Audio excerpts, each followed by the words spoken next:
It has been a very long while indeed since this game featured on my channel. Welcome back to World of Tanks, everyone.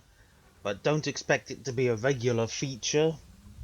But I probably don't even expect an entirely new video. This may well be the only video you see of World of Tanks. Well, yeah, from me anyway. As you can probably tell, there's something wrong with the replay. I don't know what's going on, but for some reason my tank has no engine sounds, and nor do I think 27 of the other 30 tanks. Yeah, half the tanks don't have engine sounds. I think the only one that does have sound is the Type T-34 that I'm about to shoot at. That's a Type 58, but there's a Type T-34 off to the left-hand side. Should be able to see it on the mini-map, actually. Does it shoot? Yes, there it is. You see, it's weird, because there's still gun sounds, and there's still all the sounds the shells make when they hit the ground, but engines... No, apparently I have an electric tank now. Yeah, apparently World of Tanks went green. Anyway, I'm driving the Tier 6 Premium British medium tank, the Sherman 5C Firefly, the better Firefly. I've seen what Wargaming have done to the tech tree, how they've massacred it. Oh, look at this, by the way. How do you bounce off a Stug? That was just the worst luck, and I missed. RNG, yeah. I think I'm using the equipment module thingy that improves accuracy. So I think I've got 0.32 accuracy on this tank, which isn't bad. Certainly not the worst. I remember the days when 0.32 accuracy used to be incredibly accurate, and now it's sort of... I think you can get like 0.25 on tanks nowadays. I don't know. But yeah, this is a... I can't remember. I don't know if this is widely available, this Sherman 5C.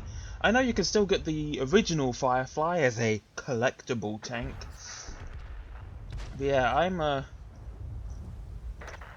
I'm just a little pissed about what they've done to some of the tanks, how they've ruined my beloved Cruiser Mark 1 and Cruiser Mark 2.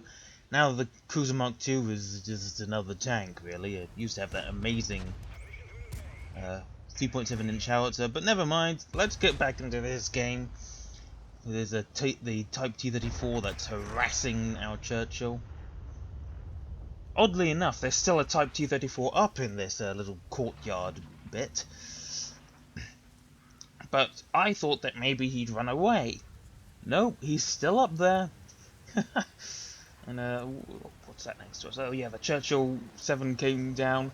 We both didn't know he was up here, but I have the engine power. I'm going a bit faster, and of course 17-pounder gun versus a 57mm. That Type T-34 is gonna be mincemeat in, well, 0 seconds. -1 second by the time I said that. I was hoping to get up here and to snipe at the ELC AMX. Not AMX ELC Biff. There's also a Super Chaffee over there. Is it Super Chaffee? I think it's just a normal Chaffee, actually. And he's been making mincemeat of our artillery. A high explosive shell to try and destroy the building.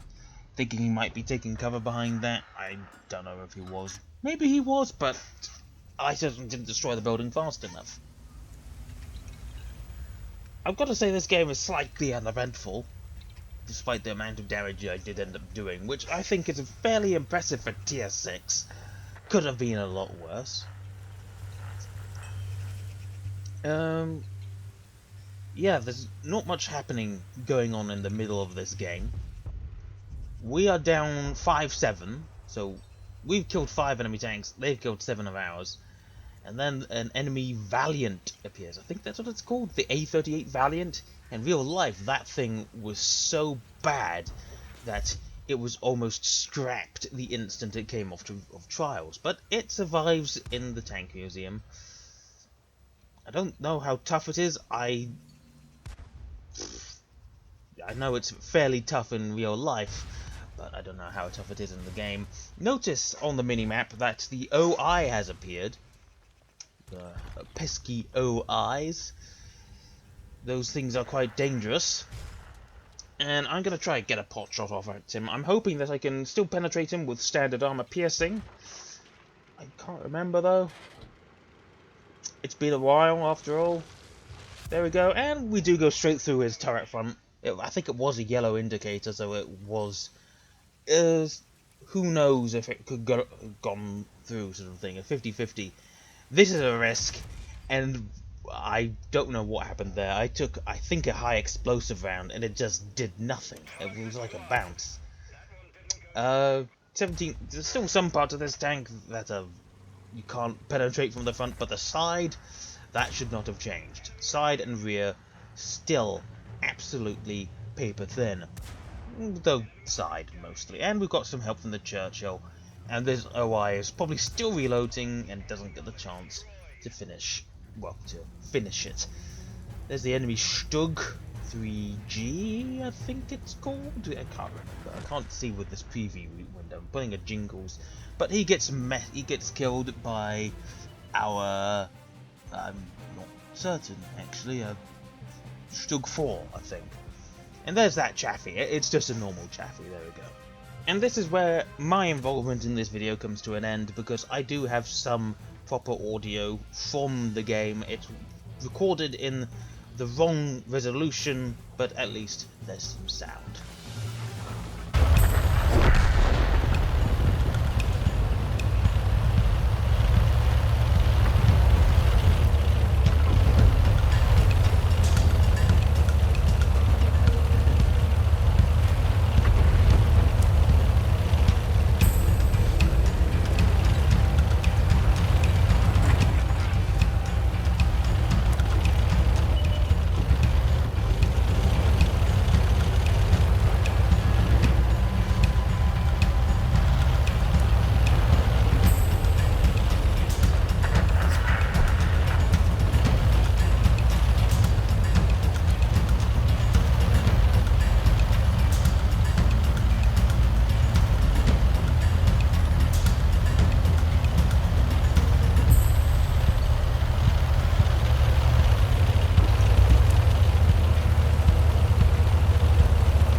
So probably not the smartest moves towards the end there, when I just stood in front of an artillery piece and waited to get shot up. I thought they removed armor piercing and heat rounds from artillery, but apparently they reversed that, which is great. But then again, it's an affair. It probably always had heat rounds. But yeah, that's first class mastery and a Top Gun. My first Top Gun since I'd say at least 2018. And I'm pretty sure that was the first battle I ever played in the Sherman 5C. I bought it when it first came on sale, but that was, I think, around the time I stopped playing the game. Or maybe it was sometime in 2019. I don't remember. I just know that I've not played this game much at all since 2018. And I had a fairly decent game. I was top of the list in terms of experience earned in this game. Don't think it shows that, but yeah. Decent game, if I do say so myself, for someone who hasn't played since 2018.